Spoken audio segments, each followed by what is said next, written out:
Some moments in life come down to a single choice: to reach out or let go, to trust a stranger or face the darkness alone.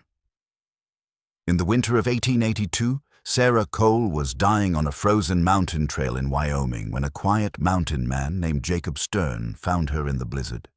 He reached out his hand and said 5 simple words: "Take my hand. Trust me." She was a widow running from grief. He was a loner who'd forgotten what it meant to care for another soul. Neither expected to survive the night together, let alone what would happen in the days that followed. What unfolded between them in that white wilderness would change everything they thought they knew about second chances. Could 2 broken people find something worth living for in the most unforgiving place on earth? Before we jump back in, tell us where you're tuning in from, and if this story touches you, make sure you're subscribed, because tomorrow I've saved something extra special for you. 3 months earlier, Sarah Cole had stood in the doorway of her Kansas farmhouse and watched them lower her husband into the ground. Thomas had been 34 years old, strong as an ox until the fever took him. It came on sudden. One day he was plowing the north field, 3 days later he was gone. The doctor said it was his lungs, an infection that spread too fast for medicine to catch. Sarah had sat beside his bed those final hours, holding his hand while he struggled to breathe, watching the man she'd loved since she was 17 fade like morning mist. The funeral had been well attended. Thomas Cole was respected in their community, known for his honest dealings and generous heart. Neighbors brought food, offered condolences, promised to help with the farm. But as the weeks passed and the casseroles stopped coming, Sarah found herself alone in a house that echoed with memories. Every room held some piece of their life together. The chair where Thomas read his newspaper each evening. The kitchen table where they'd planned their future over breakfast. The bedroom where they'd dreamed of filling the house with children, a dream that never came to pass. She'd tried to keep the farm running. God knows she tried. But working the land alone proved impossible for a woman who'd spent her days tending the house and garden while Thomas handled the heavier labor. The wheat Thomas had planted before his death came up thin and patchy. The livestock needed care she couldn't provide. Bills accumulated faster than she could manage them. By October, she knew the truth. She couldn't stay. Sarah had always been a practical woman, educated beyond what was typical for farm wives. Her father had been a school teacher before moving west, and he'd insisted his daughter learn to read and write with skill. She'd kept journals since childhood, filled pages with observations and small sketches of the world around her. Thomas had loved that about her. Her quiet intelligence, the way she saw beauty in ordinary things. He used to say she made their simple life feel rich. But after his death, she'd stopped writing. The journals sat untouched in a trunk. What was there to say? That she woke each morning wishing she hadn't. That the silence in the house pressed down like a physical weight.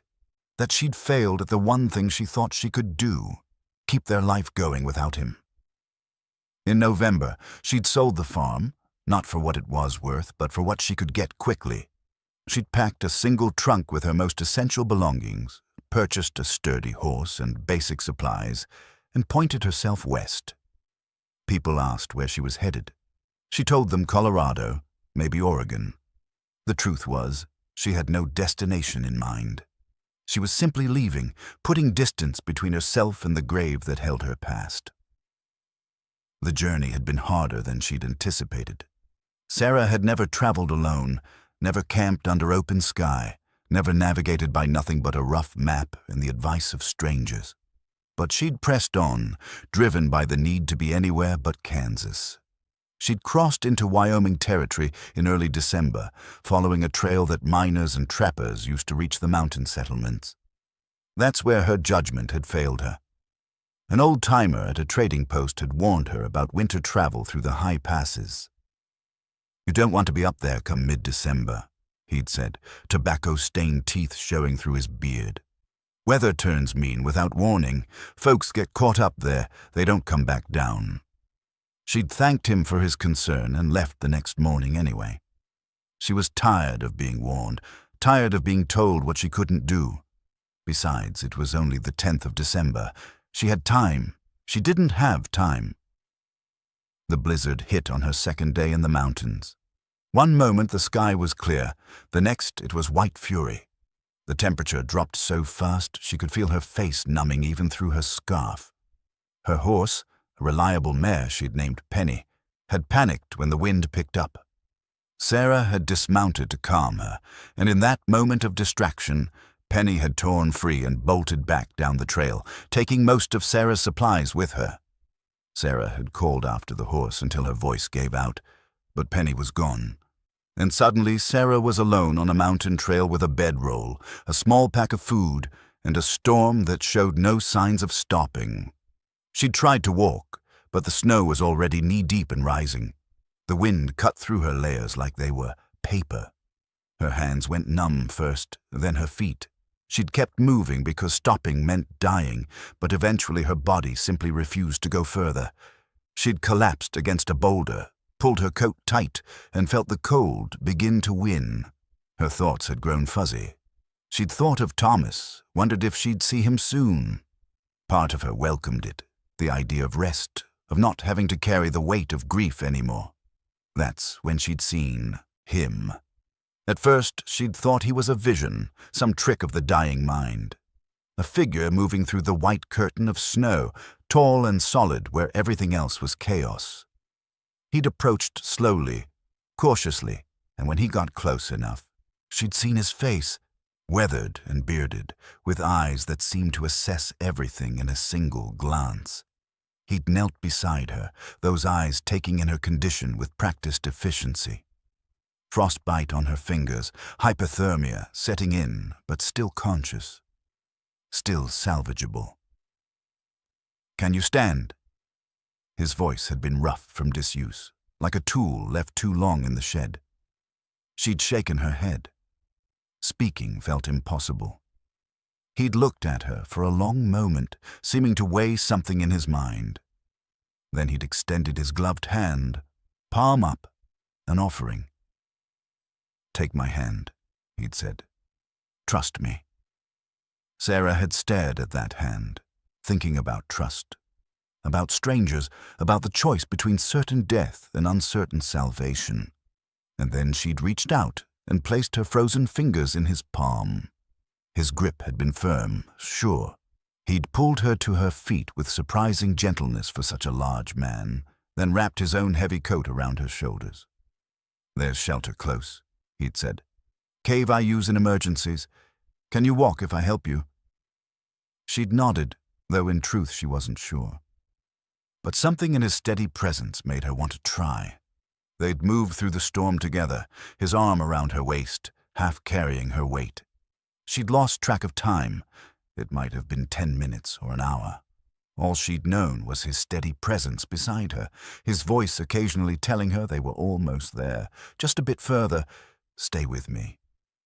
The cave had appeared like a miracle, a dark mouth in the white mountainside. He'd guided her inside, out of the wind, and the relief of that alone had nearly made her weep. The interior was small but dry, and to her amazement, there were supplies stacked against one wall. Firewood, blankets, some basic provisions. "I keep several spots like this," he'd explained, already building a fire with practiced hands. "Never know when you'll need them." Within minutes, he'd had a fire crackling, its warmth spreading through the small space. He'd wrapped her in blankets, examined her hands and feet with gentle efficiency, his face grave but not alarmed. "You'll keep your fingers," he'd said. "Toes, too, probably." But it was close. She'd finally found her voice, though it came out as barely a whisper. "Thank you." He'd nodded, feeding more wood to the fire. "Jacob Stern." Sarah Cole. That had been the extent of their conversation that first hour. He'd tended to the practical matters of survival, melting snow for water, preparing a simple meal, making sure the fire stayed strong. She'd watched him work, noting the economy of his movements, the way he seemed completely at home in this harsh place. He was probably 40, maybe a few years older, with the kind of weathered face that came from years of weather and solitude. His hands were scarred, capable. Everything about him spoke of competence, of a man who'd learned to rely on himself alone. As the feeling returned to her extremities, pain came with it, the burning sensation of frozen flesh warming. She'd bit her lip to keep from crying out, but he'd noticed anyway. "I know it hurts," he'd said, his voice surprisingly gentle. "Means you're coming back. That's good. How long?" She'd started, then had to pause to gather strength. "How long until I can travel?" He'd looked at her, then at the cave entrance where the storm raged unabated. Storm like this? 2, maybe 3 days before it's safe to move. That's if it doesn't get worse. 3 days. Alone in a cave with a strange man. Sarah's upbringing screamed that this was improper, dangerous, a dozen other things a respectable widow shouldn't do. But the alternative was death, and she'd already come too close to that for propriety to matter much. Besides, there was something in Jacob Stern's demeanor that eased her fear. He kept a respectful distance, averted his eyes when she adjusted her blankets, spoke only when necessary. He wasn't looking at her the way some men did, with calculation or hunger. He looked at her like she was a problem to be solved, a responsibility he'd accepted without enthusiasm, but wouldn't shirk.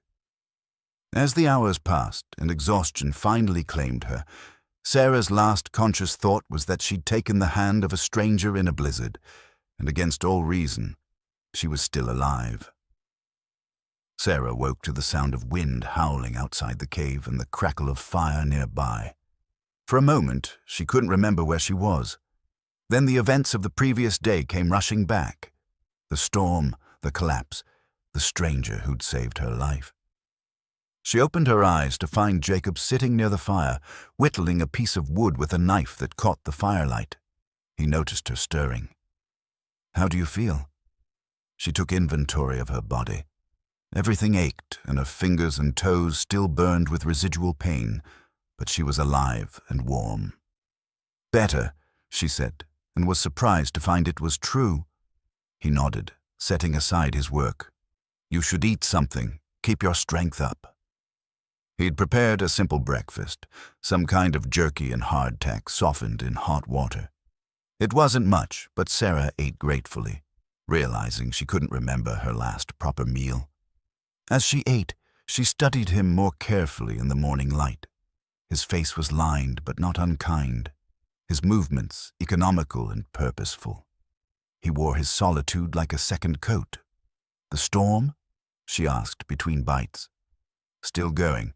Might be another day, maybe 2. He poured her some of the heated water. "We've got enough supplies if we're careful." Sarah wrapped her hands around the warm tin cup, feeling the heat seep into her palms. She noticed something then, a glint of metal at her finger. Her wedding ring, the simple gold band Thomas had placed there 9 years ago. She turned it absently, a habit she'd developed since his death. "You're married," Jacob observed, though it wasn't quite a question. "Was," Sarah corrected softly. "Widowed. 3 months now." He didn't offer the usual condolences people gave, the meaningless words about time healing and God's plan. He simply nodded, as if he understood that some losses didn't need commentary. The silence stretched between them, not uncomfortable but heavy with unspoken things. Sarah found herself wanting to fill it, to explain why a widow was alone on a mountain trail in December. "I was running," she said finally, "from Kansas, from the farm Thomas and I built together, from the life we had." She stared into her cup. "I couldn't stay in that house anymore. Every room, every piece of furniture, it all reminded me of what I'd lost. So I sold everything and left." "Where were you heading?" "I don't know. West, anywhere that wasn't there." She looked up at him. "That probably sounds foolish." "No," Jacob said quietly. "It sounds human." Something in his tone made her think he knew about running, about leaving things behind. But before she could ask, he stood and moved to check their supplies. As the day wore on, Sarah became more aware of their situation. The cave was perhaps 15 feet deep and 10 feet wide, with a ceiling high enough to stand in most places. Jacob had clearly used it before. The firewood was neatly stacked, and there was a careful arrangement of supplies that spoke of someone who planned for emergencies. She noticed he had a pack near his sleeping area, and when he opened it to retrieve more food, she caught a glimpse of something that didn't fit with the rest of his survival gear. It was a small wooden toy horse, carved with remarkable detail. The craftsmanship was beautiful. You could see the individual muscles in the horse's legs, the careful curve of its neck. It was clearly made with love, meant for a child's hands. Jacob noticed her looking and quickly closed the pack. His expression shuttered, became unreadable. "That's beautiful work," Sarah said carefully. "Old project," he replied, his tone making it clear the subject was closed. But Sarah had seen something in his face in that brief moment, pain, raw and deep. Whatever the story behind that toy horse, it was connected to why Jacob Stern lived alone in these mountains. She didn't press. She understood about wounds too tender to touch. The afternoon passed slowly. The storm outside intensified, if anything, and Sarah found herself grateful for Jacob's foresight in maintaining these emergency shelters. Without him, she would have died out there. The thought sobered her. She'd been so focused on escaping her grief that she'd nearly thrown away the life Thomas had wanted her to have. "I was careless," she said suddenly. "Coming up here this late in the season. Someone at the trading post warned me, but I didn't listen." Jacob looked at her from across the fire. "Most people who come to the mountains are running from something. The mountains don't care what you're running from. They just care if you're prepared." "Were you?" she asked. "Prepared when you came here?" He was quiet for a long moment. "No," he admitted, "but I learned." As evening approached, Sarah felt the need to be useful, to contribute something. She'd been raised to pull her own weight, and lying wrapped in blankets while Jacob did all the work didn't sit well with her. "Let me help with dinner," she offered. Jacob looked skeptical, but handed her some dried vegetables to prepare. Sarah set to work, but her hands were still clumsy from the frostbite, and she nearly knocked the pot into the fire twice. On the third near miss, Jacob gently took the vegetables from her. "Maybe rest one more day," he suggested, not unkindly. Sarah felt tears of frustration prick her eyes. She'd always been capable, competent. Now she couldn't even prepare a simple meal without making a mess of it. "Hey," Jacob said, his voice softer than she'd heard it. "You nearly died yesterday. Give yourself some grace."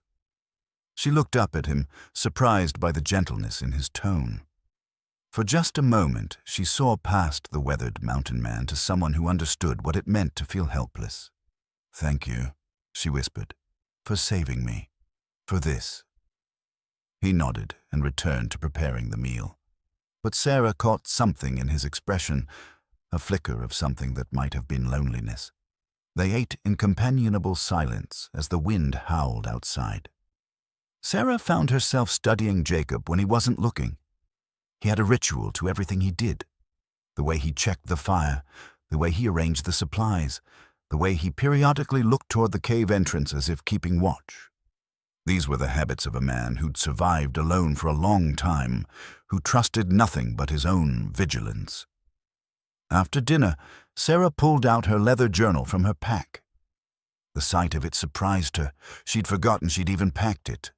The journal had been her constant companion for years, filled with her thoughts and small sketches, but she hadn't opened it since Thomas's death. What was there to record? Days that all felt the same, grief that never changed, a future that held nothing but emptiness. But now, sitting in a cave with a stranger while a blizzard raged outside, she felt the familiar pull of wanting to capture this moment. Her fingers, still stiff, fumbled with the pencil, but she managed to open to a blank page. Jacob noticed. "You write?" "Used to," Sarah said. "And sketch?" "I haven't in months, though."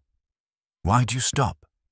The question was simple, but the answer was complicated.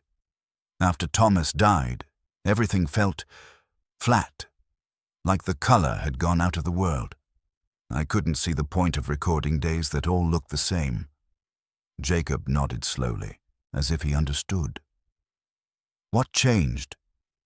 Sarah looked around the cave, at the fire casting dancing shadows on the walls, at Jacob's weathered face in the flickering light, at the opening where snow blew in occasional gusts.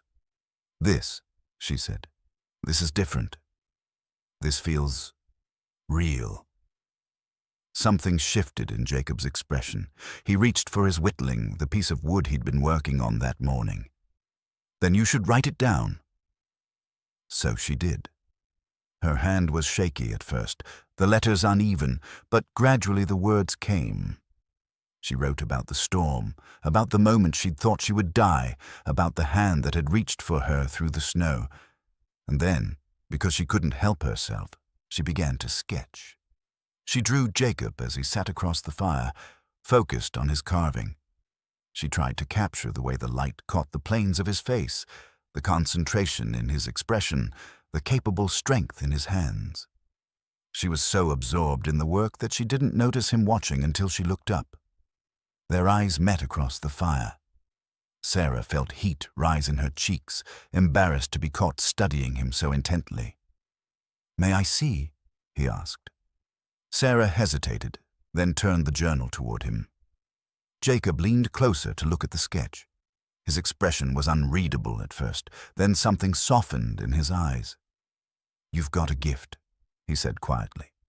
"You captured something true." "What's that?" He was quiet for a moment.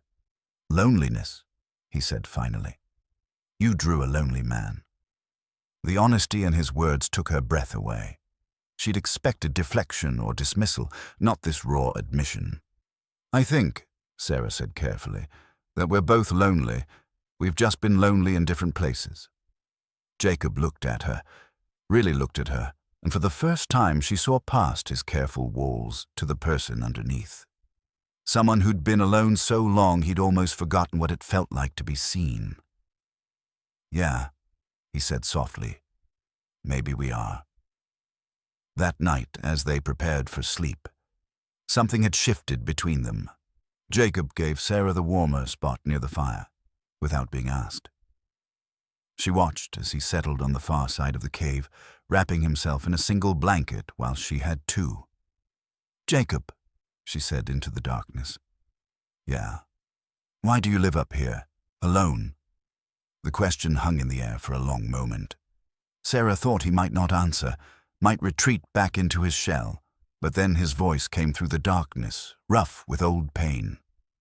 5 years ago, I had a different life. Down in the valley, I worked as a carpenter, had a little house, thought I was building something that would last." He paused. "But things fell apart. I lost what mattered most. Came up here because I couldn't stand being around people anymore, couldn't stand the weight of their pity or their judgment." "What did you lose?" "Everything," he said simply. The single word carried the weight of stories untold, of grief so deep it had driven him into exile. Sarah understood. She'd almost done the same thing, fled so far into the wilderness that she'd nearly died. Maybe they were more alike than she'd realized. "I'm sorry," she said. "Me too," Jacob replied, "for whatever it is you lost that sent you running." In the darkness of the cave, with the storm raging outside and the fire burning low between them, two people who'd been running from their pasts found themselves, for the first time in a long time, not quite so alone. Sarah's last thought before sleep took her was of her wedding ring still on her finger. She'd worn it every day since Thomas's death, unable to imagine taking it off. But lying there in the cave, she found herself wondering if maybe, eventually, there might come a day when she could let go of what was and face what might be. The storm would pass. They would leave this cave. But something told her that whatever happened next, neither of them would be quite the same person who'd walked into this shelter. Outside, the wind howled and the snow fell, but inside, warmed by fire and the first tentative threads of connection, Sarah Cole felt something she hadn't felt in months. Hope. The cabin was more than Sarah had expected. From the outside, it looked like a simple mountain shelter, but inside she found a home. The main room was dominated by a stone fireplace that Jacob quickly stoked to life. There was a sturdy table with 2 chairs, shelves lined with books and supplies, a small kitchen area with a cast-iron stove. Everything was neat, orderly, the home of someone who took pride in his space despite living alone. "There's a bedroom through that door," Jacob said, not quite meeting her eyes. "You can have it. I'll sleep out here by the fire." Sarah opened her mouth to protest, but the look on his face stopped her. This wasn't up for discussion. He was already uncomfortable enough having a woman in his home. Pushing the boundaries of propriety further would only make things worse. "Thank you," she said instead, "for everything." He nodded and busied himself with preparing a meal, his movements efficient in the familiar space. Sarah watched him move around the kitchen, noting how different he seemed here. In the cave, he'd been a mountain man, all survival instinct and practical knowledge. Here, in his own home, she caught glimpses of who he'd been before, a carpenter, a husband, a father.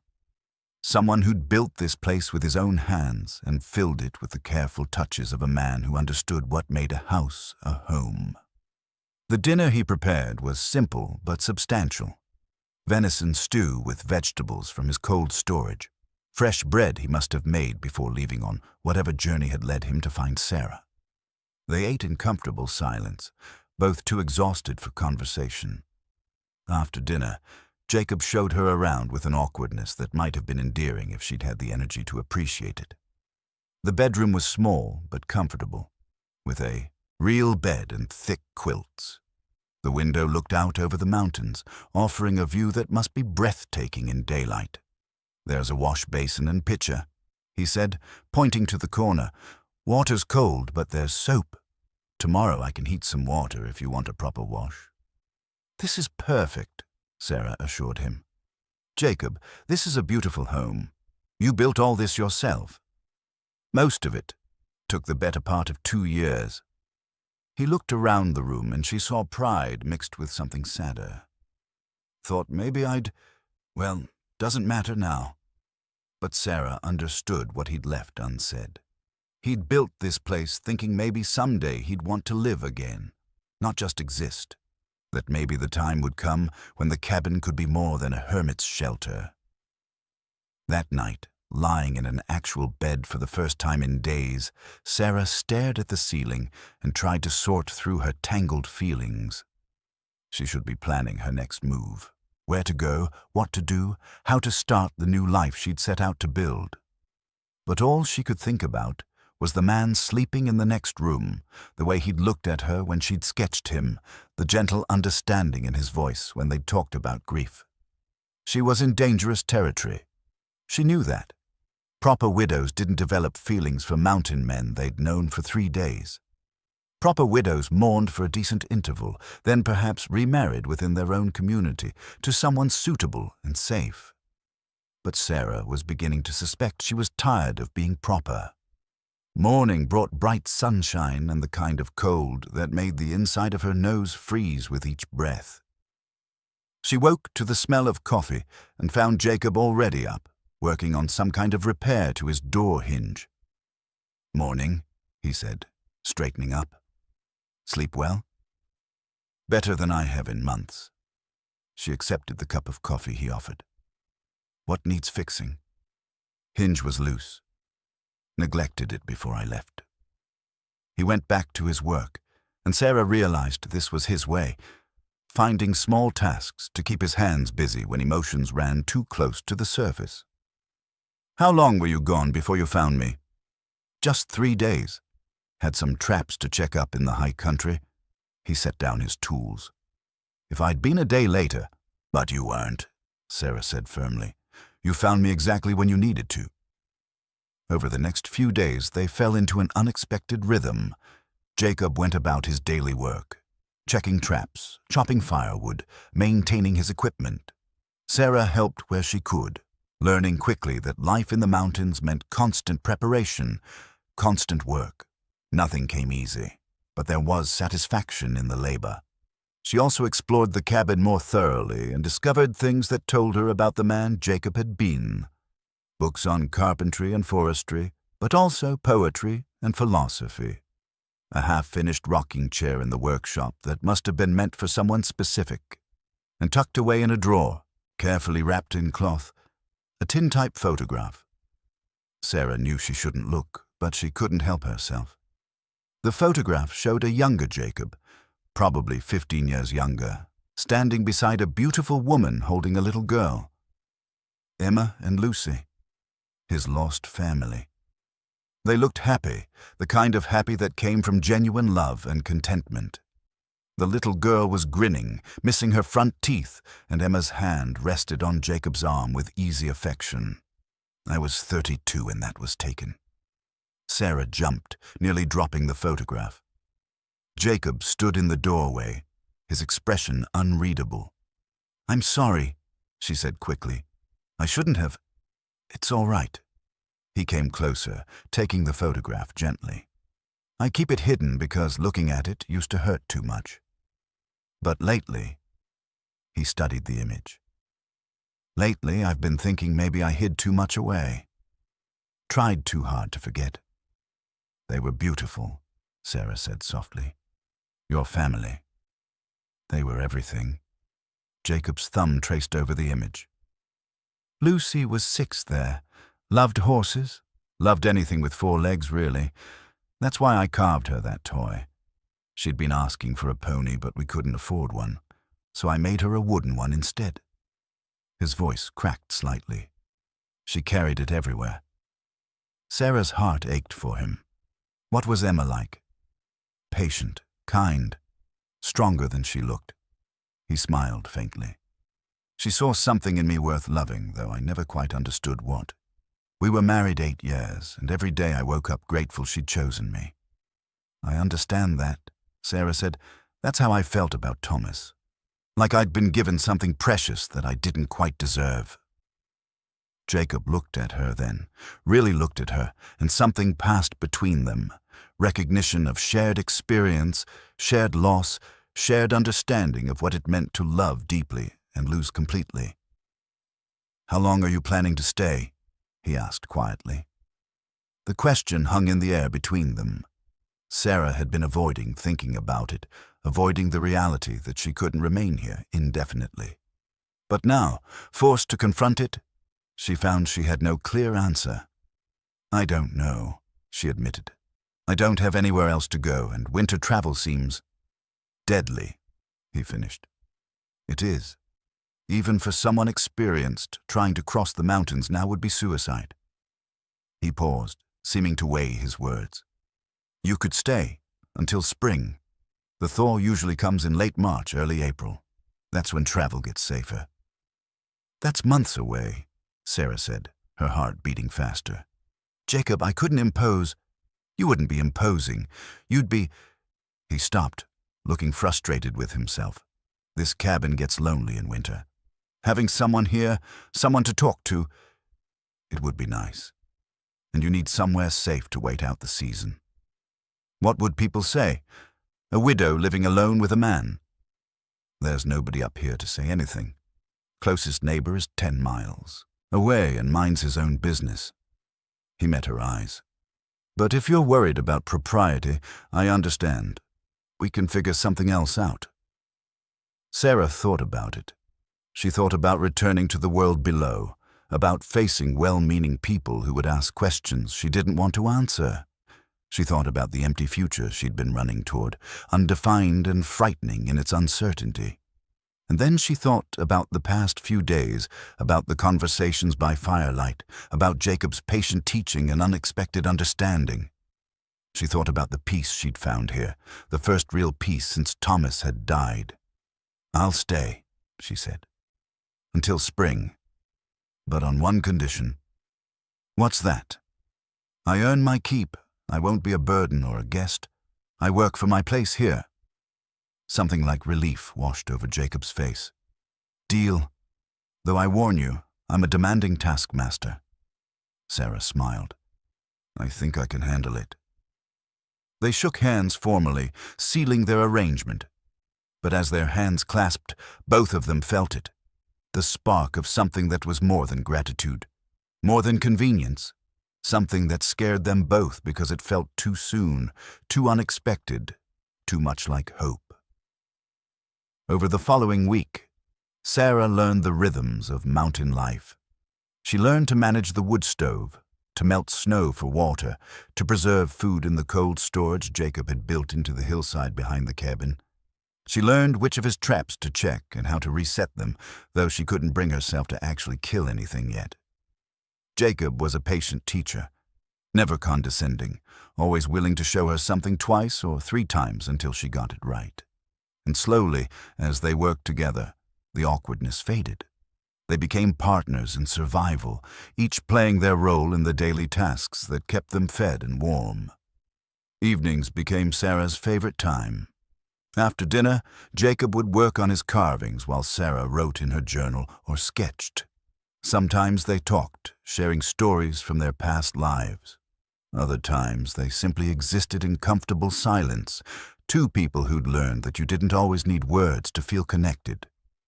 One evening, about 2 weeks after Sarah's arrival, she finally worked up the courage to ask the question that had been nagging at her. Jacob, you said you've been up here 5 years. Have you ever thought about going back? About rejoining the world? He was quiet for a long time, his knife moving steadily over the piece of wood in his hands. Sometimes, he finally admitted.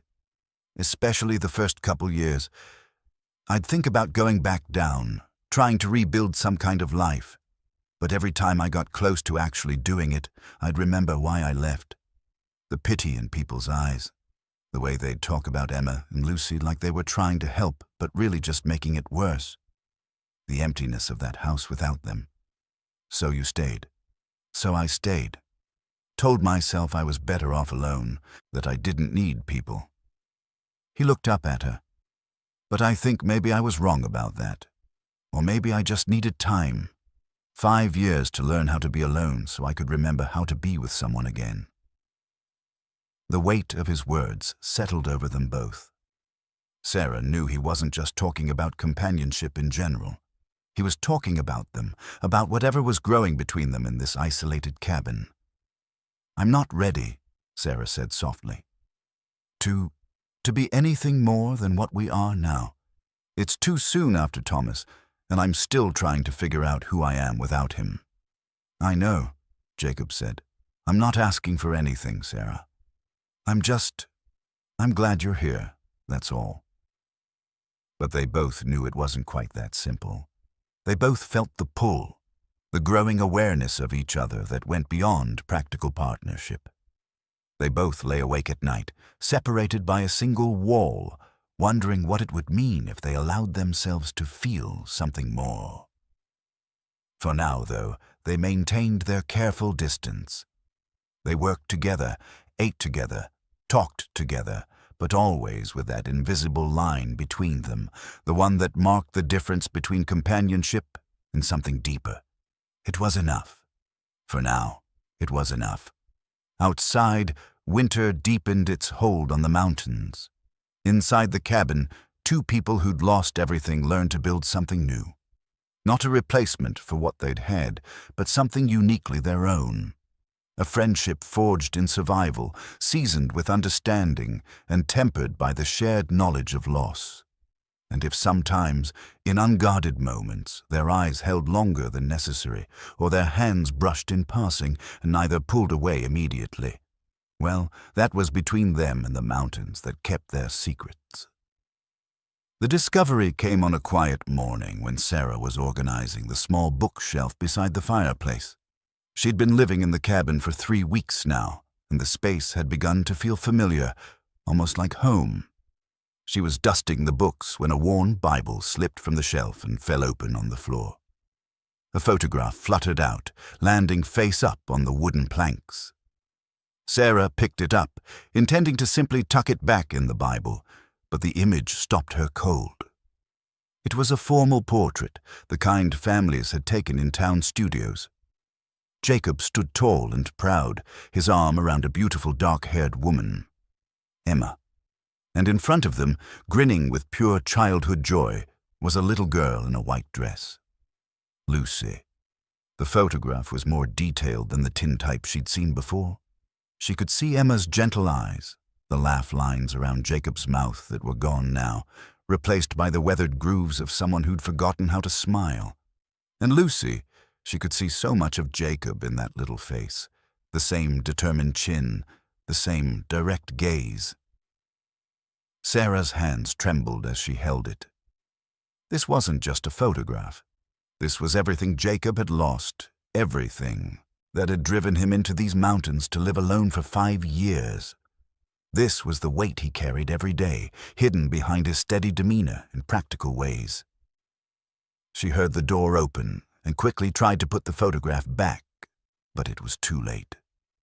Jacob stood in the doorway, snowshoes in hand, his eyes fixed on the image in her hands. "I'm sorry," Sarah said immediately. "The Bible fell and this came out.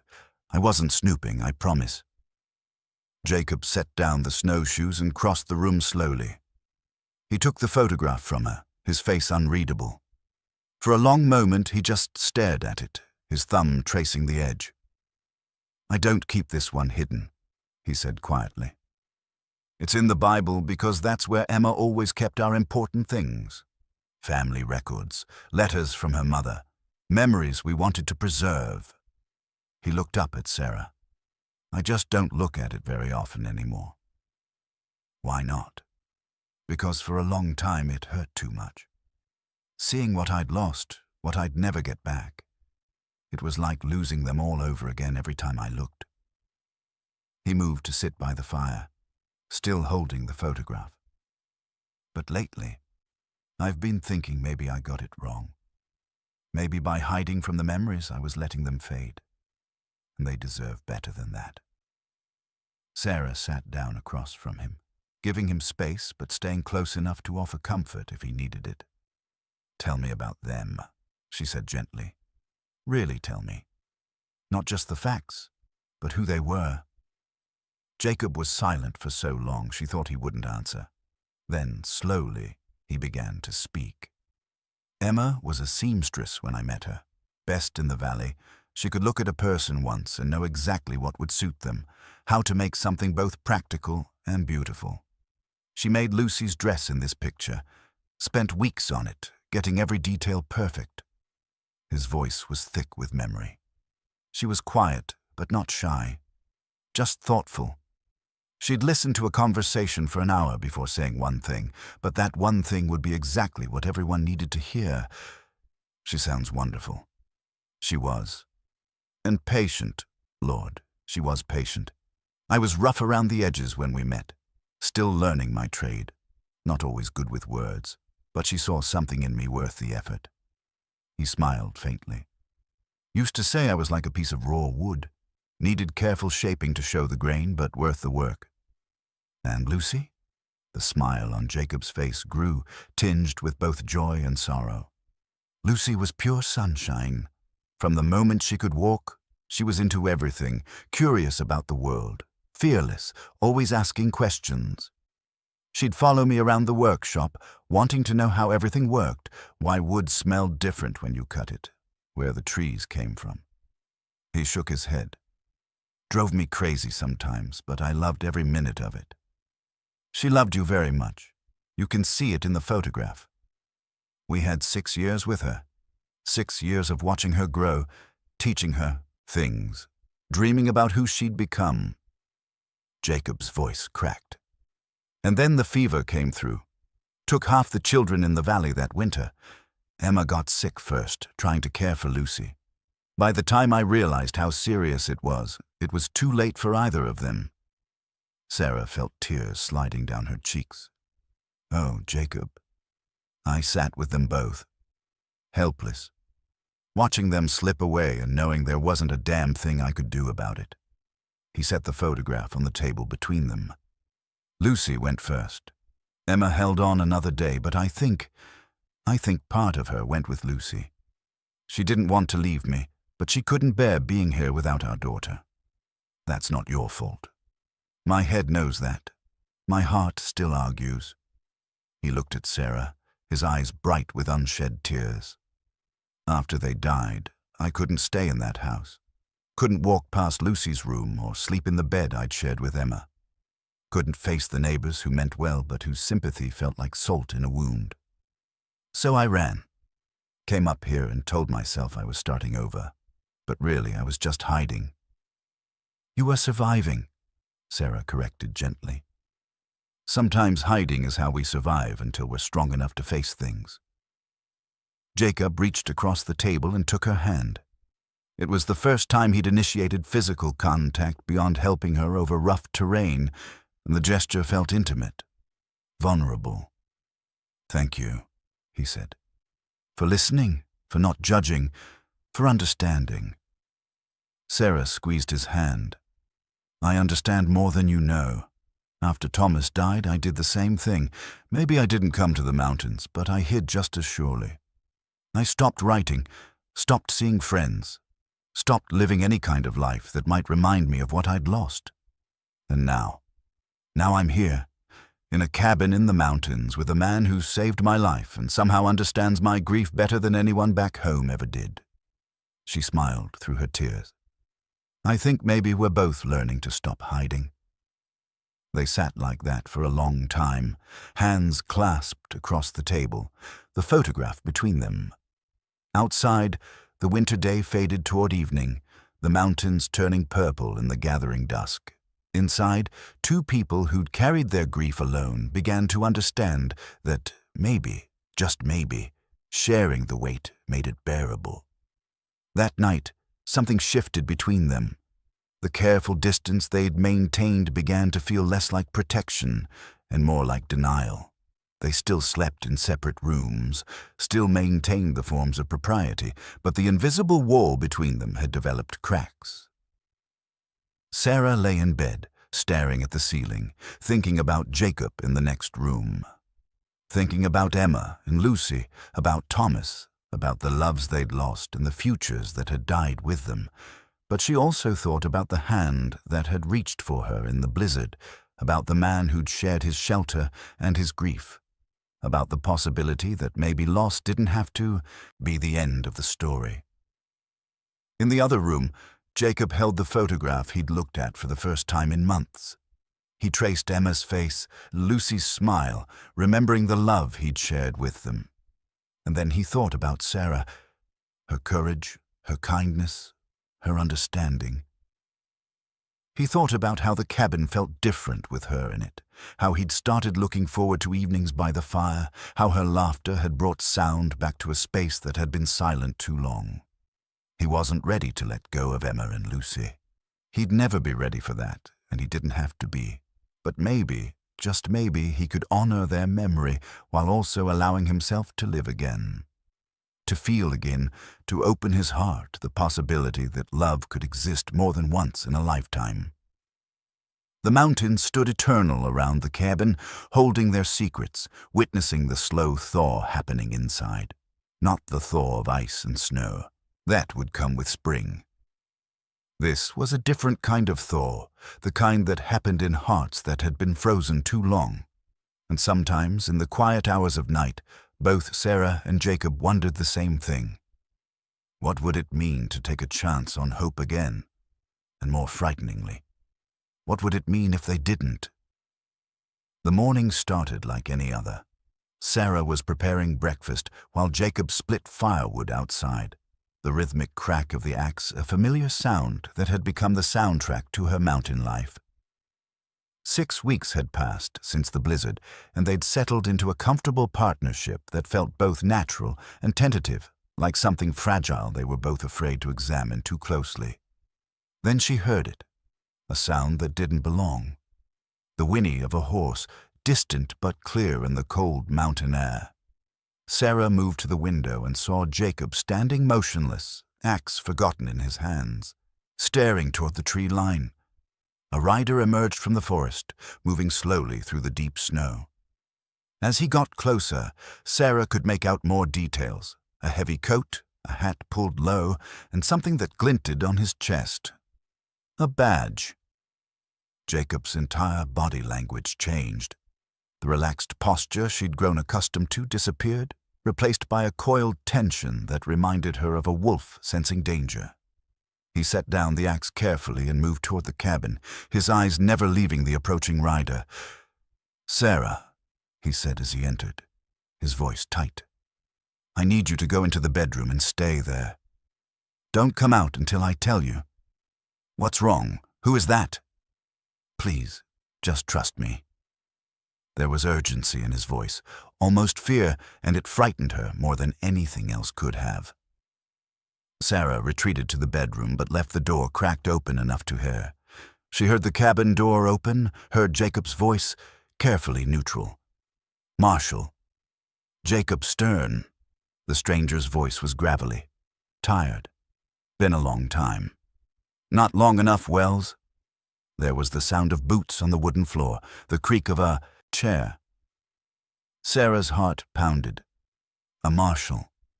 Jacob was wanted by a marshal. The implications crashed over her like a wave. "Mind if I sit? Been riding since dawn, and I'm not as young as I used to be." "Help yourself." Jacob's tone was wary. "Though I'm surprised you found this place. Took me 8 months. You picked a good spot to disappear, I'll give you that." A pause. "I'm not here to cause trouble, Jacob. But we need to talk. About what happened in Denver." "About what happened in Denver," Marshal Wells confirmed. "You know there's still a warrant out for you, murder charge. That hasn't gone away." Sarah's hand flew to her mouth, stifling a gasp. Murder. Jacob was wanted for murder.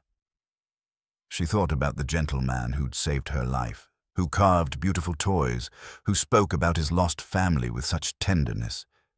It couldn't be true. It couldn't. "I didn't murder anyone." Jacob's voice was hard. "I killed a man. There's a difference. So tell me what happened. Your side.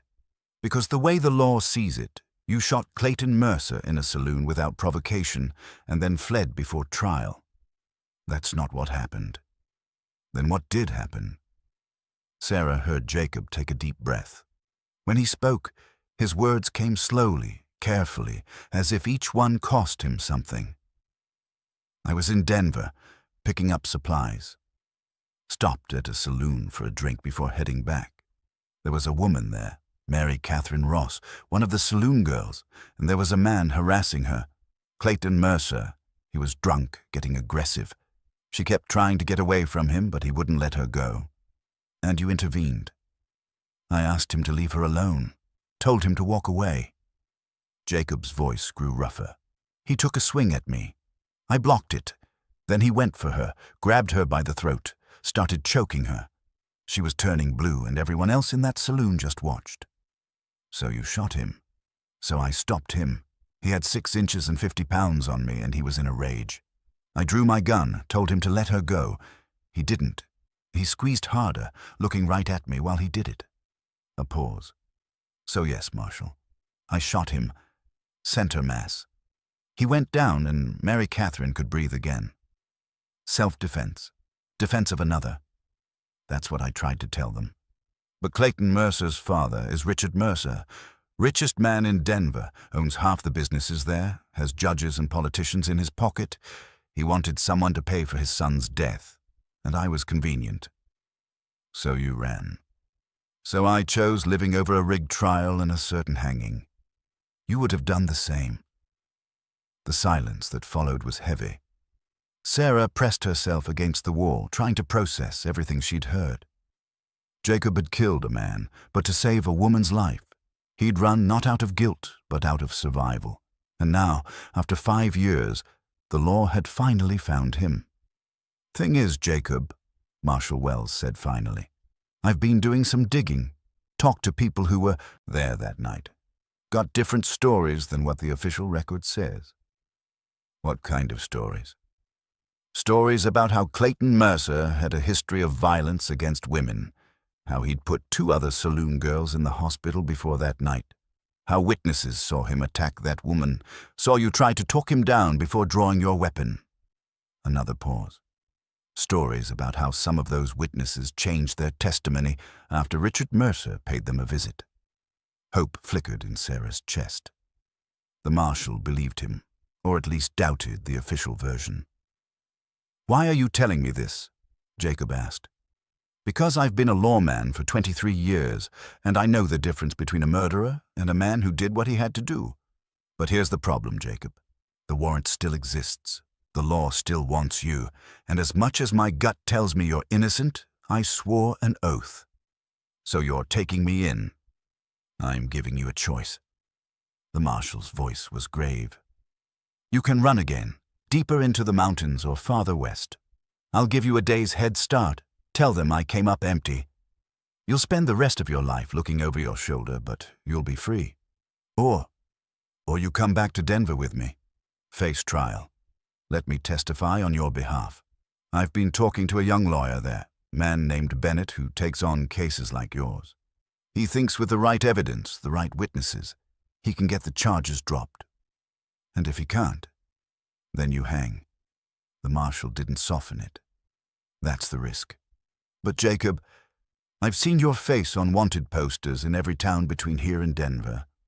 Eventually, someone else will find you, someone who won't care about the truth, who'll just want the reward money. At least this way, you'd have a fighting chance at clearing your name." Sarah couldn't take it anymore. She pushed open the bedroom door and stepped out. Both men turned to look at her, the marshal's eyes widening in surprise. "Who's this?" Wells asked. "A friend," Jacob said quickly. "She's got nothing to do with this." "Sarah Cole," she said, moving to stand beside Jacob. "And he saved my life. I was dying in a blizzard, and he risked his own safety to help me. Does that sound like a murderer to you, Marshal?" Wells studied her, taking in her determined expression, the way she'd positioned herself slightly in front of Jacob as if she could protect him. A small smile tugged at his mouth. "No, ma'am, it doesn't. Which is why I'm giving him this choice." He looked back at Jacob. "You've got until dawn tomorrow to decide. I'll camp down by the creek. When the sun comes up, either you ride out with me or I ride out alone and tell them I lost your trail." "Why are you doing this?" Jacob asked. "Giving me a choice. Risking your career. Because 20 years ago, I shot a man who was beating his wife. Self-defense, clear as day. But the man had connections, and suddenly it wasn't so clear.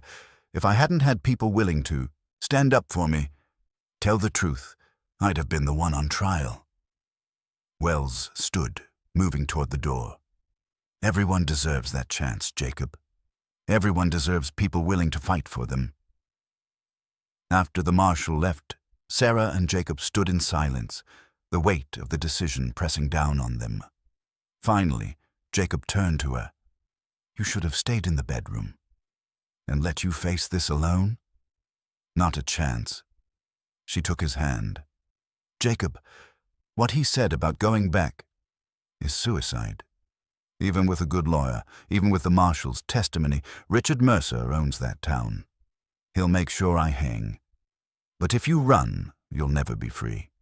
You'll spend the rest of your life hiding, always afraid of being discovered." She squeezed his hand. "There has to be another way." "There isn't." "Yes, there is." Sarah's mind was racing. "You said there were witnesses who saw what really happened. What if we could find them, get them to tell the truth?" "They already changed their stories once." "Why would they change them back?" "Because I can help." Sarah moved to face him directly. "Jacob, I'm educated. I know how to write, how to argue a point, how to make people see reason. And I'm a widow, which gives me respectability. If I were there, if I stood beside you, testified on your behalf, wrote letters to newspapers, rallied public support, it might make a difference. Sarah, you can't throw your life away for me. I'm not throwing it away. I'm choosing to fight for someone who deserves justice. Someone who saved my life, who gave me shelter, who helped me remember how to be human again. Her voice broke. I can't lose you, Jacob. Not now, not when I've just found... She stopped, unable to finish the sentence, but they both knew what she'd almost said. Not when I've just found something worth living for. Jacob pulled her close, holding her tight. You know what you're asking. If we do this, if we go back to Denver together, there's no guarantee it'll work, and if it doesn't, then at least we tried. Together. She pulled back to look at him. Take my hand, Jacob. Trust me, just like you asked me to in that blizzard. He looked at her for a long moment, seeing the determination in her eyes, the courage that had brought her through the mountains and into his life, and he realized that somewhere along the way, without either of them planning it, they'd become something more than two lonely people sharing a cabin. They'd become partners, maybe more than partners. All right, he said finally. We'll go to Denver, together. We'll face this head-on and see what happens. Together, Sarah confirmed, and in that moment they both understood they'd crossed a line they could never uncross. Whatever happened in Denver, whatever the future held, they were in it together now. Outside, the sun began its descent toward the mountains, painting the snow in shades of gold and pink. Inside the cabin, two people who'd been running from their pasts made the decision to turn and face their futures, no matter the cost. Marshall Wells would get his answer at dawn.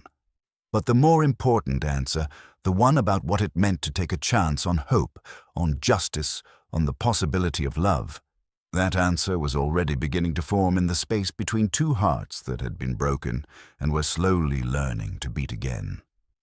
The night before they left for Denver was the longest of Sarah's life. She and Jacob sat by the fire, neither of them able to sleep, both acutely aware that by morning they would be setting in motion events that could end in Jacob's death. I need you to understand something, Jacob said quietly, breaking the silence. If this goes wrong, if the trial doesn't go our way, I don't want you blaming yourself. This is my choice, and I'm making it with my eyes open. Don't talk like that, Sarah replied, but her voice shook. We're going to find a way. We have to. Jacob reached over and took her hand, and this time neither of them pretended it was just for comfort or warmth. This time they both acknowledged what the touch meant. Sarah, there's something I need to say, in case I don't get another chance. He looked at her, really looked at her, his eyes holding all the things he'd been too afraid to voice.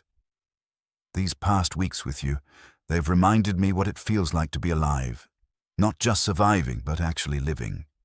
And I need you to know that whatever happens in Denver, you gave me that gift. Sarah felt tears streaming down her face. Jacob, let me finish. He squeezed her hand. I loved Emma. I'll always love her. And Lucy, she was my whole world. But they're gone. And I think they'd want me to keep living, to find happiness again if I could. And with you, I thought maybe I could. Maybe I already was. You are, Sarah said fiercely. And you're going to keep living because we're going to win this. We're going to prove your innocence and you're going to have a future. If I do, I want it to be with you. The words hung in the air between them, raw and honest. I know it's too soon.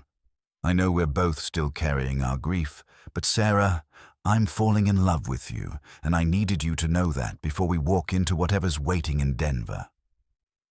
Sarah couldn't speak. Her heart was too full, her emotions too tangled.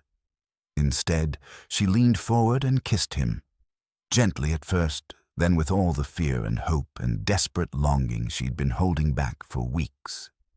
When they finally pulled apart, both of them were crying. I love you too, she whispered. God help me, I do, and that's why we're going to fight like hell to make sure you survive this. They spent the rest of the night planning. Jacob retrieved a small metal box from a hidden compartment in the floor, his emergency cache of money and important documents. Sarah wrote out everything she could remember about the night in the cave, about Jacob's character, about the man he'd shown himself to be. They discussed strategies, potential witnesses, arguments that might sway a jury. As dawn approached, Jacob went to his workshop and returned with something wrapped in soft cloth. He unwound it carefully to reveal a silver locket on a delicate chain. "This was Emma's," he said softly. "Her mother gave it to her when we married. Inside are photographs. One of me, one of Lucy. She wore it every day until—" He stopped, steadying himself. "I want you to have it." "Jacob, I can't. This is too precious." "That's exactly why I'm giving it to you. You need to understand what you mean to me, what you've come to mean. Emma would have liked you, Sarah. She would have wanted someone like you in my life if she couldn't be here." He fastened the locket around Sarah's neck. "Wear it as a reminder of love that was and love that can be." Sarah touched the locket, feeling its weight against her chest. It was trust and hope and a promise all at once. A symbol of Jacob's past and their possible future, connected through the thin silver chain. When Marshal Wells arrived at first light, he found them waiting outside the cabin, 2 horses saddled and ready. If he was surprised to see Sarah prepared to travel, he didn't show it. "So you're both coming," he observed. "We are," Jacob confirmed. "And Marshal, Sarah's not part of this. She's a witness to my character, nothing more. Whatever happens, she stays free and clear." "Understood." Wells studied them both, seeing something in their joined hands, in the way they stood close together. "For what it's worth, I think you're making the right choice. Takes courage to face your past instead of running from it." The journey to Denver took 3 days. They traveled slowly, carefully, stopping each night to rest and plan. Marshal Wells proved to be a valuable ally. He shared what he'd learned from his investigation, named potential witnesses who might testify, warned them about the challenges they'd face. "Richard Mercer still owns half the town," Wells explained one evening. "He's got money, influence, and a hatred for the man who killed his son that's burned hot for 5 years. He's not going to make this easy." "What about the woman Jacob saved?" Sarah asked. "Mary Catherine Ross. Where is she now?" "Still in Denver, working at a different saloon. I talked to her briefly. She's scared, doesn't want to testify. Says Mercer threatened her after Jacob fled. Told her if she ever spoke about what really happened, she'd regret it." "Then we need to convince her," Sarah said firmly. "We need to show her that speaking the truth is worth the risk." Wells looked at her with something like respect. "You've got fire in you, Mrs. Cole. Jacob's lucky to have you fighting for him." "He'd do the same for me," Sarah replied, and Jacob squeezed her hand in silent agreement. As they got closer to Denver, Jacob grew quieter, more withdrawn. Sarah understood. He was preparing himself for what might come, steeling himself for the possibility of failure. She wanted to comfort him, but didn't know how. How do you comfort someone facing their own potential execution? On the final night before reaching Denver, they camped in a small clearing. Marshal Wells, perhaps sensing they needed privacy, made his bed some distance away. Sarah and Jacob sat by their fire, watching the flames dance against the darkness. "Tell me about Kansas," Jacob said suddenly. "About your life with Thomas. The good parts." Sarah was surprised by the request, but she understood what he was really asking. "Tell me something beautiful to hold on to, just in case." "We had this oak tree in the front yard," she began. Thomas's grandfather planted it when he first claimed the land. In spring, it would bloom with these tiny white flowers that smelled like honey. Thomas and I used to sit under it in the evenings, watching the sunset, planning our future. We'd talk about the children we'd have, the life we'd build, all the dreams we thought we had time to fulfill. Did you love him very much? I did. He was kind and steady, and he made me laugh. We weren't perfect, no marriage is, but we were happy. And when he died, I thought that was it, that I'd had my one chance at love and lost it forever. And now? Sarah looked at Jacob, at the man who'd found her dying in a blizzard and given her not just her life back, but a reason to live it. Now I know that love doesn't work that way, that the heart has room for more than one chapter, more than one story. I'll always love Thomas, always carry him with me. But I can love you too, Jacob. And that doesn't diminish what I had with him. It honors it, because he'd want me to be happy. Jacob pulled her close, and they sat like that for a long time, holding each other against the cold and the fear and the uncertain future. When they finally kissed, it was with the desperate intensity of people who knew tomorrow might take everything away. "Promise me something," Sarah whispered against his lips. "Anything. Promise me that no matter what happens in Denver, we don't give up. We fight until there's nothing left to fight with." "I promise," Jacob said. "As long as you're beside me, I'll fight." They arrived in Denver the next afternoon. The city was bigger than Sarah had expected, bustling with activity despite the winter cold.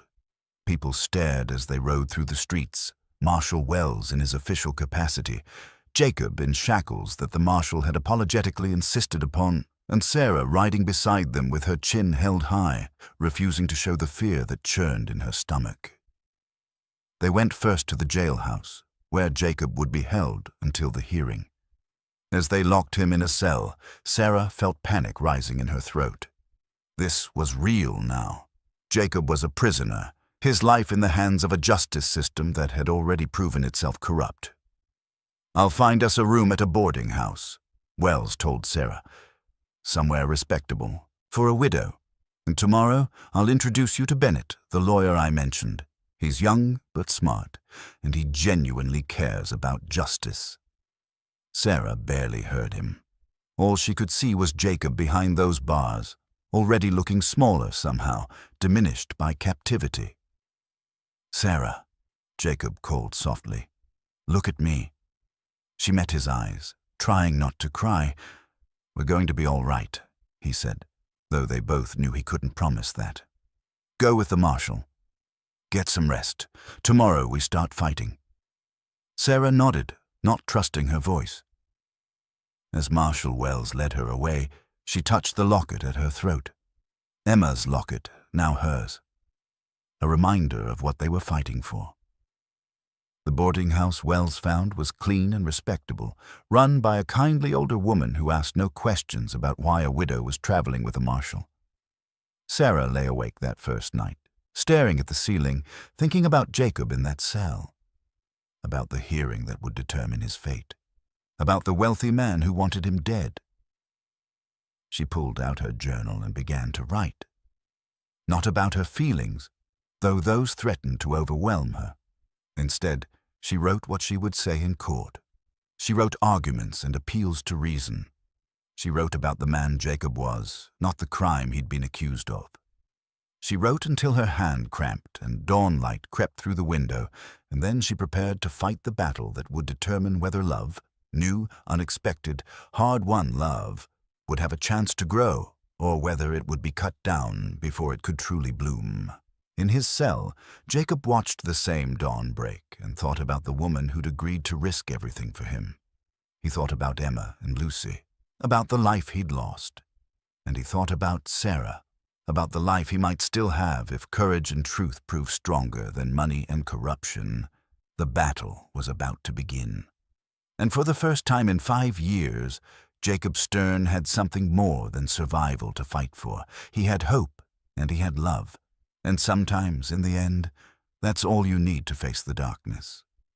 The courtroom was packed when Sarah arrived the next morning. Word had spread about the hearing, partly due to her letters, partly due to the natural curiosity people had about a 5-year-old case suddenly resurfacing. She saw Richard Mercer sitting in the front row, a heavy-set man in an expensive suit, his face set in hard lines of barely controlled anger. This was the man who'd bought false testimony, who'd driven Jacob into exile, who wanted nothing more than to see him hang. Sarah took her seat behind Bennett's table, close enough to see Jacob when they brought him in. When he entered in shackles, their eyes met, and she saw both fear and determination there. She touched the locket at her throat, and he gave a small nod of acknowledgement. The judge, an older man named Harrison with a reputation for fairness, called the hearing to order. The prosecution went first, laying out their case exactly as they had 5 years ago. Clayton Mercer, upstanding citizen, shot without provocation by Jacob Stern in a Denver saloon. Witnesses testified to the shooting, their statements carefully rehearsed to paint Jacob as a dangerous man prone to violence. Sarah watched it all with growing frustration. Every word was technically true. Jacob had shot Clayton, but the context, the truth of what led to that moment, was completely absent. Then it was Bennett's turn. He started with Marshal Wells, who testified about his investigation, about the inconsistencies he'd found, about Jacob's reputation as a good man who'd lived peacefully in the mountains for 5 years. The marshal's badge carried weight, and Sarah saw several jurors lean forward with interest. Then came the bartender, Thomas Murphy, who'd worked at the saloon that night. His hands shook as he took the stand, but his voice was steady. "I saw everything," Murphy testified. Clayton Mercer was drunk, had been for hours. He'd been bothering Mary Catherine Ross all evening, getting more aggressive each time she tried to get away. When Mr. Stern intervened, Mercer attacked him first, then went for Mary Catherine's throat. He was choking her. She couldn't breathe. Everyone could see she was in real danger, but nobody moved, except Mr. Stern. "And what did Mr. Stern do?" Bennett asked. He drew his gun, told Mercer to let her go. Mercer just squeezed harder, like he wanted to prove he could kill her right there in front of everyone. So Mr. Stern fired. One shot, and Mercer went down. That woman lived because of what Mr. Stern did. "Mr. Murphy, why didn't you testify to this 5 years ago?" Murphy's face reddened with shame. "Because Richard Mercer came to see me. Offered me money first to change my story. When I refused, he threatened my family. Said accidents happen to people who don't cooperate. I got scared. I lied. And I've regretted it every day since." The courtroom erupted in murmurs. Judge Harrison banged his gavel for order. Sarah saw Richard Mercer's face darken with rage, but he remained silent. Bennett called Sarah next. She walked to the stand with her head high, determined to make every word count. She testified to Jacob's character, to how he'd saved her life, to the man she'd come to know over months in the mountains. She spoke of his grief for his lost family, his isolation, his fundamental decency.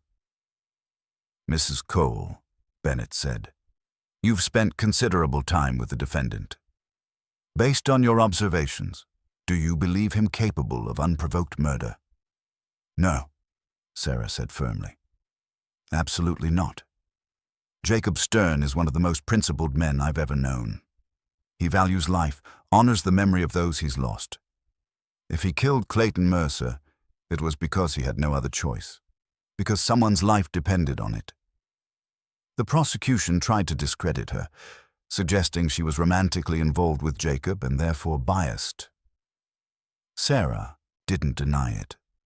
"Yes," she said simply, "I love him, and that love has given me insight into his character that others might not have. But my testimony isn't based on emotion. It's based on months of observing how he acts, how he treats others, how he lives his life, and everything I've seen tells me he's innocent of murder." As Sarah returned to her seat, she saw something she hadn't expected. A woman standing at the back of the courtroom, clutching a worn shawl around her shoulders. Mary Catherine Ross. She'd come after all. Bennett saw her too. "Your Honor, I'd like to call one more witness. Mary Catherine Ross." The courtroom fell silent as Mary Catherine made her way to the stand. She looked terrified, her eyes darting to Richard Mercer, but she kept walking. When she took the oath, her voice shook but held. "Miss Ross," Bennett said gently, You were present at the saloon the night Clayton Mercer died. Can you tell us what happened?" Mary Catherine took a deep breath. Then she began to speak. She described Clayton Mercer's escalating aggression, how he'd grabbed her, how she'd tried to get away. She described the moment his hands closed around her throat, the terror of not being able to breathe, the certainty that she was going to die. And she described Jacob Stern's intervention, how he'd tried to talk Mercer down first, how he'd only shot when it became clear Mercer wouldn't stop. "He saved my life," Mary Catherine said, tears streaming down her face. "And I let them make him a villain because I was scared. I let them twist the truth and drive him away, and I've hated myself for it every day since. But I'm not scared anymore. Or maybe I am, but I'm more scared of letting an innocent man hang for something that was self-defense. That was justice, not murder." The courtroom erupted. Judge Harrison had to call for order 3 times before people settled down. Sarah saw Richard Mercer storm out, his face purple with rage, but it didn't matter anymore. The truth was out, spoken in the voice of the woman Jacob had saved. Bennett rested his case. The prosecution tried to recover, tried to discredit Mary Catherine and Murphy. But the damage was done. The truth had a power that money couldn't buy. Judge Harrison called for a recess to consider the evidence. As they led Jacob back to his cell, he caught Sarah's eye.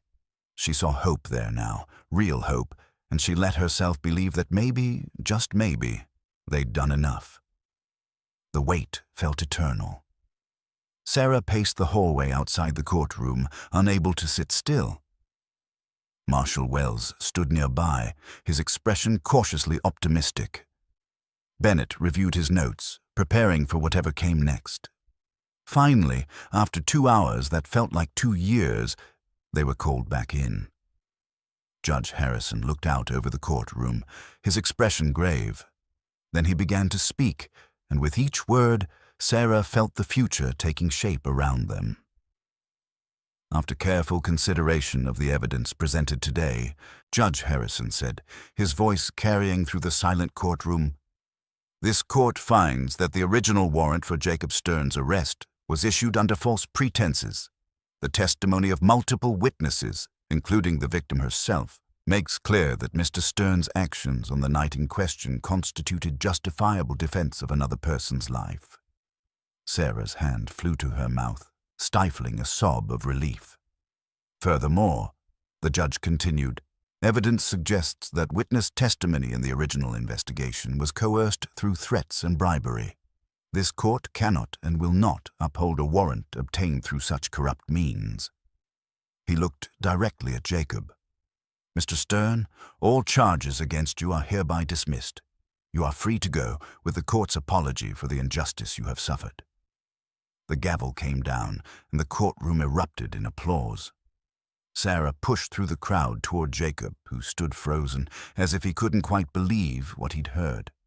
When she reached him, he caught her in his arms, holding her so tight she could barely breathe.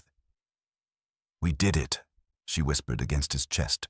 "Jacob, you're free." "We did it," he corrected, pulling back to look at her. "You did it, Sarah. You fought for me when I'd given up hope. You believed in me." Around them, people congratulated them, shook Jacob's hand, thanked him for finally exposing the corruption that had tainted the original case. Marshal Wells smiled broadly, clearly satisfied with the outcome. Bennett looked exhausted but triumphant, and Mary Catherine Ross, who'd found the courage to speak truth to power, hugged Sarah with tears of relief.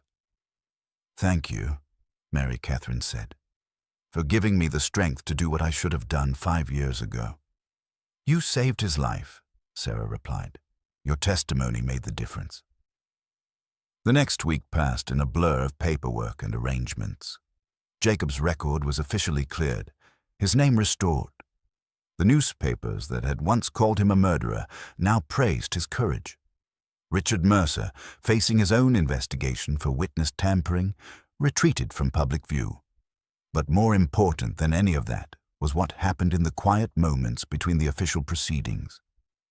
Jacob and Sarah, finally free from the shadow of the warrant, had to figure out what came next. They stayed in Denver for 2 weeks, partly to finalize the legal matters, partly to give themselves time to adjust to this new reality. They walked through the city together, no longer fugitive and advocate, but simply two people exploring a future that had seemed impossible just days before. One evening, as they sat in a small restaurant sharing dinner, Jacob reached across the table and took Sarah's hand. "I've been thinking about what happens now," he said. "The cabin in the mountains. It's still there, still my home. But Sarah, I don't want to go back to being alone up there. I don't want that life anymore." "What do you want?" "I want you," he said simply.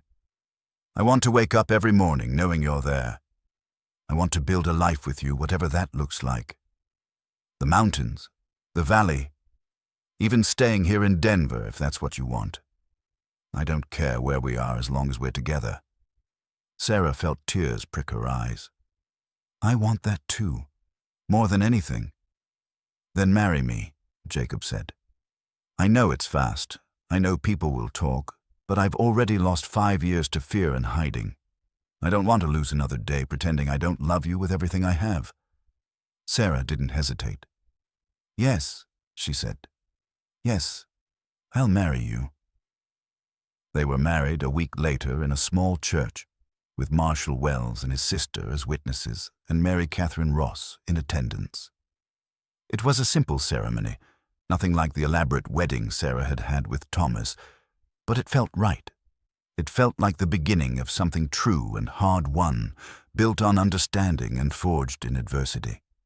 Sarah wore a simple dress and the locket Jacob had given her, Emma's locket, now a bridge between past and present, a symbol of love that honored what came before while embracing what could be.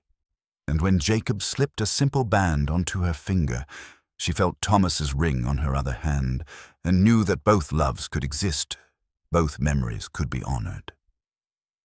They returned to the mountain cabin in early spring, just as the thaw was beginning. The journey that had nearly killed Sarah months before was easier now, with Jacob at her side and hope in her heart. When they crested that final ridge and saw the cabin waiting for them, Sarah understood that this was home now. Not because of the building itself, but because of the man beside her and the life they would build together. Jacob made good on his promise to expand the cabin. He built Sarah a proper studio with large windows facing the mountains, where she could write and sketch with good light. She filled it with journals and art supplies and slowly began to write again, not just for herself, but for publication. She wrote stories about the frontier, about survival and second chances, about the strength it took to keep living after loss. They planted a garden that first spring, working side by side to coax life from the mountain soil. Neighbors, few and far between, began to visit, and Sarah found herself part of a small community of hardy souls who'd chosen the mountains over easier lives. She and Jacob hosted gatherings occasionally, their cabin filled with conversation and laughter in a way it never had been when Jacob lived alone. In the evenings, they would sit by the fire, as they had during those first tentative days in the cave. Sometimes Sarah sketched while Jacob carved. Sometimes they talked about their lost loves, keeping Emma and Lucia and Thomas alive through memory and story. And sometimes they simply sat in comfortable silence, two people who'd learned that healing didn't mean forgetting, that moving forward didn't require leaving the past behind. A year after their wedding, Sarah sold her first story to a Denver newspaper, a piece about surviving a blizzard and finding unexpected salvation. It was the beginning of a modest career that would bring her satisfaction and purpose. And though she never became famous, her words touched people who read them, offering hope to those who thought their stories were over. Jacob continued his work in the mountains, but now he had a reason beyond survival. He built furniture that he sold in the valley towns, beautiful pieces that showed his skill and artistry. And when he carved, he no longer made toys for a daughter who was gone. Instead, he made gifts for Sarah, for neighbors, for the future they were building together. They never forgot their first loves. Emma and Lucy lived in photographs on the mantel, in stories Jacob told on quiet nights, in the locket Sarah wore every day. Thomas lived in Sarah's journals, in memories she shared with Jacob, in the ring she still wore alongside her wedding band. These loves weren't competition or betrayal. They were foundation, the ground on which new love could grow. Sometimes, on winter evenings when snow fell soft and silent outside their windows, Sarah would remember that moment in the blizzard when Jacob had extended his hand and asked her to trust him. How close she'd come to refusing, to giving in to the cold and letting go of life entirely. And she'd feel overwhelmed with gratitude for the choice she'd made, to take that hand, to trust a stranger, to open herself to the possibility of hope when all seemed lost. "What are you thinking about?" Jacob would ask when he saw that distant look in her eyes. "About a hand reaching through snow," she'd reply. "About the choice that saved my life." And Jacob would pull her close, understanding what she meant, because he'd made the same choice. To reach out instead of staying isolated, to trust instead of protecting himself, to risk his heart again despite knowing how much it could hurt. They'd both lost so much: family, innocence, the futures they'd planned.